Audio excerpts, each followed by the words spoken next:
What is good, people? Welcome back to another video. Now in today's video we're going to be figuring out if we have killed this project or not. I will explain everything in the video and things will become more clear as the vlog unfolds. So the vlog where I fitted the headlights, the front lip, the rear bumper and all the other bits. Prior to that vlog I wheeled this car outside just to get some thumbnails, some pictures, some cinematics or whatnot. I pushed the car out and then obviously to get it back in I had to start the car. So as soon as I started the car it cut out. That didn't concern me.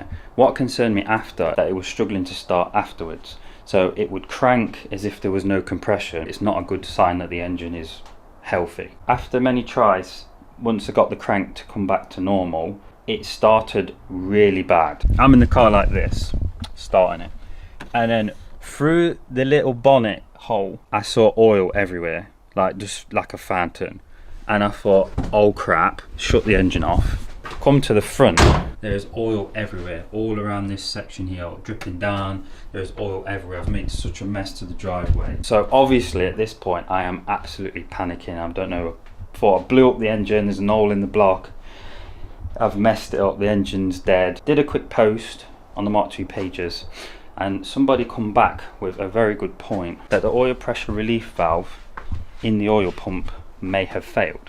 So what's happened is the car has started as normal and potentially the sudden increase in pressure has made this valve fail. So that is why the car has ran and then it's cut off. So what we're going to do in today's vlog is we're going to be putting on this oil pump right here.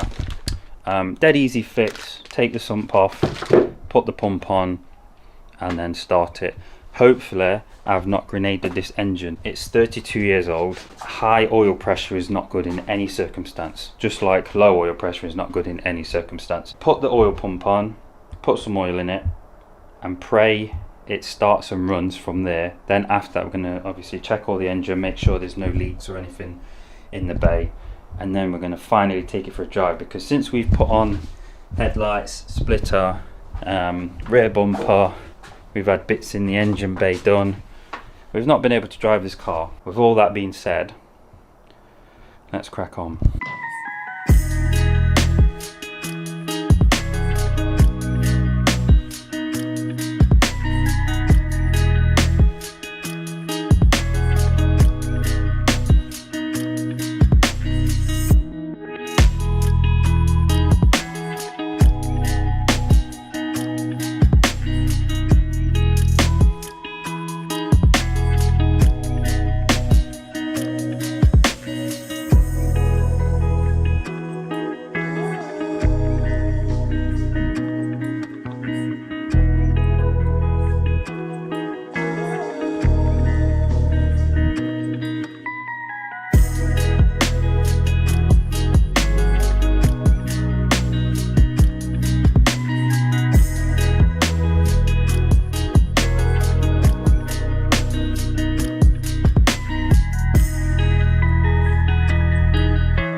Okay, so worst case scenario, oil leaks everywhere still, and then I have to replace more components.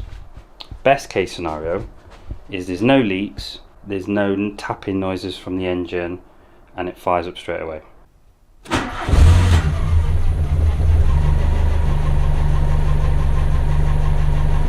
Oh, right, that was enough. That was enough, I'm scared. Right, let's have a look.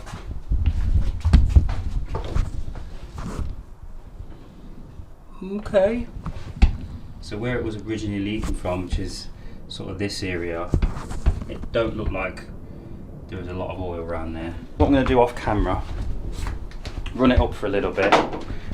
Maybe tomorrow I will check in with you guys when I've got some extra oil and I can leave it running for longer. That is an excellent sign, because at the start it didn't run at all. So it would crank, nothing would happen. Seeing as that did it instantly, it's a fantastic sign. So we've done something. One debt to society later. Despite all the hardship we've had with this car, it's starting to take its shape.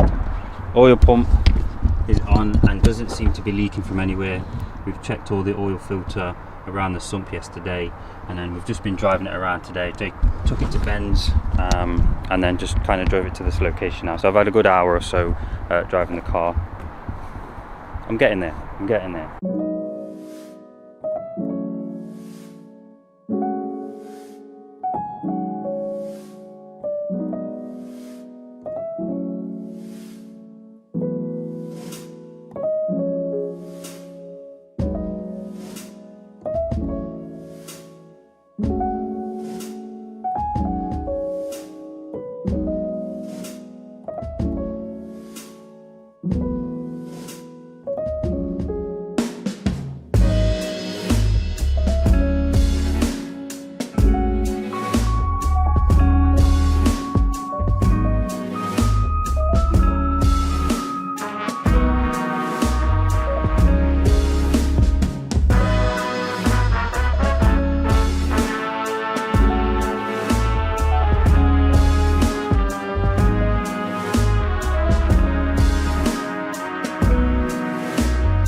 I saw on the Mark II pages that somebody had bought a VW up center console and modified it to fit their Mark II because of the cup holder. And I've been spending the past couple of days figuring out how I want to go about it. I've already done some prior modifications to it, so it is now in a position where it secures with the screw, the original mounting holes there. We've had to clearance this bit a little bit because when the handbrake is fully up, it was rubbing, so I've managed to shave a little bit off. Another thing I want to do is close the gap where you see the chalk mark, so that is when the handbrake is all the way down. So what I'm going to do, I had an idea of melting some plastic to have it go straight across, just so it closes that, because I don't know, you could probably leave it how it is, but you can tell it's not supposed to be there because there's a big ass gap. So I've got some tape and then stuck it to that section, drew around it, and then we've pretty much got it onto the plastic. So now what we're going to do is cut out this section, melt it onto this section, and then smooth it off, because obviously this will be wrapped anyway, so it doesn't matter what it looks like underneath.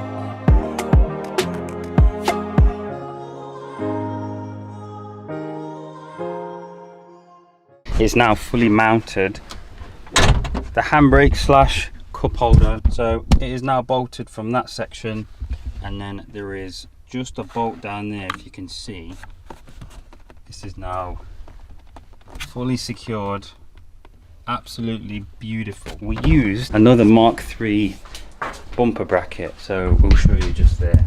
So that's pretty much what we used. So we just plastic welded it to the bottom of the center console and then drilled a hole through it. So where the bolt is now, it's actually double layered. So I've only gone through the top layer. I've not actually gone through the body of the car. So we shouldn't really have any rust issues or, you know, kind of punching holes through the bottom of the car. Then we just ran a nut and bolt through it, and pretty much it is now fully secure. Let me know what you think. no doubt I'm going to get loads of messages. Oh, did you do that? Let me know how you do it. Oh, do one for me. Where'd you get the part numbers? If you want to know and you want to know how to do this, put in the comments down below. I might do a video on it. It depends. It depends if I get enough comments, and then we'll carry on to the next thing. A lot of boring math later. We have been kindly donated some window winders from Jules, which you will see in a later vlog. You'll also see his fresh build, so that's something to look forward to. We've just been having a little play, see if they fit, which they do. And I've just dropped the hardware. I can't find any suitable hardware that kind of, because the hole is countersunk, I haven't got any hardware that's sort of suitable for that, but either way,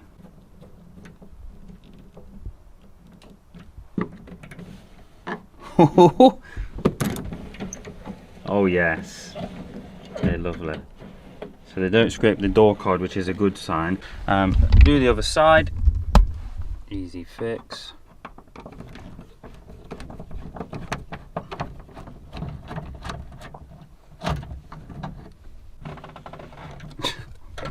There we go. Beautiful. One more piece to the puzzle. So, Ben, my friend, thank you very much for these winders. However, let's admit that those do look a little bit better. Many minutes later.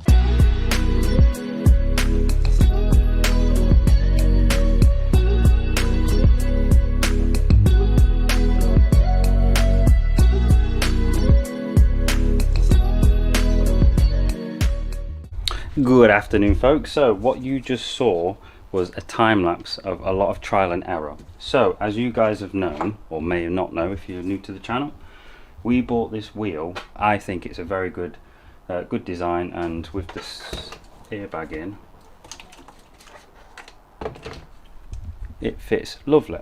So we have been messing around, making some modifications to the steering wheel, because it's not, while it is a direct fitment, it's not direct in terms of indicators and airbag. So let me talk through what I've done and kind of why I've needed to do it and why I've gone to this extent of doing so. We will kind of make sense on what I've been doing. So in the previous vlog, we test fitted this into the Mark II steering column, and because this is a 90 spec car, which means it has a bigger spline, the spline being the center section, this will directly fit. So this steering wheel is a Lupo 3L steering wheel, quite hard to get hold of and quite expensive in the UK, but with some trickery and a beautiful subscriber comment, we managed to get this very cheap. One thing you will notice is Mark IV/Lupo have a different indicator cancel than Mark III and Mark II, which means if I was to turn a corner, there is no way for the indicator to turn off itself, so I'd have to constantly unclick it. So what we did was retrofitted a Mark III clock spring, which is what you see at the back now with the wire hanging off. This copper ring here, on the Mark IIs and Mark IIIs, I'm not sure how the Mark Is work, you have a metal tab that is always in contact with this, which basically completes the circuit. Regardless of the steering position, your horn works. So that's pretty much what we've set about today. The other reason why this little notch here, when you turn a corner, it unlatches a clip, and then as you push it back, it flicks the indicator back. That's just basically how it works. So we've just been setting about, kind of chopping, measuring, and going with the flow of it. One thing we do need to do is test fit this before we start celebrating, because the clock spring itself, you'll see, is bottomed out. So I don't know if I might need more material. I need to shave stuff down to get it to fit. First, want to see that the indicator cancel works. So by doing that, we press down and it goes back, sort of.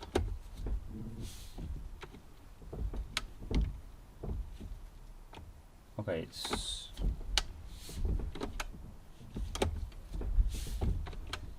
yes, that goes back as normal, and then that way. Oh. Oh.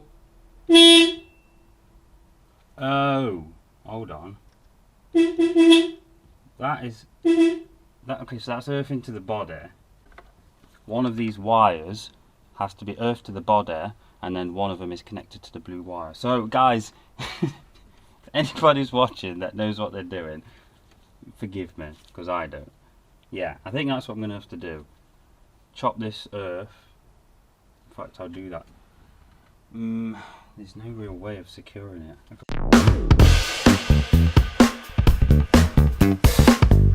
See this blue wire here? Well, it splits off twice. So it actually goes here, and then it goes down into the ring that when you press makes a connection, and then is job done. So I think what's happening is, regardless of wherever I connect the blue and brown wire, the blue wire is connected here, and it's back feeding to the brown wire, which is making it stay on all the time. As soon as these two prongs touch the body, it is earthing it. So I think what I might need to do is chop this wire so this doesn't touch the body, connect it to the steering wheel side so it's getting its voltage coming in. We then go the blue wire then goes all the way round the ring and then comes out where the brown is. Connect the brown to the body, so i.e. at the back of the steering wheel, probably back where I originally put it, which was off one of these nuts. So it gets rid of this body section here. I think that's what it is. So earth point, I've now put it to this section here. Just tidies up the wiring, so really all I have to do is worry about one rather than connect it behind here and have it messing around. Tight. Tight. Well, that's a good sign. Oh my god, that was just awkward for no reason. You would have noticed we've left the surround off. Today I don't really feel like spending more time because I've got to get ready for tomorrow. But also it needs a repair. Can you see the crack there? And then a split just there. So we're going to get the hot stapler out, make sure this is kind of perfect. Maybe melt some plastic in it just to make it even stronger.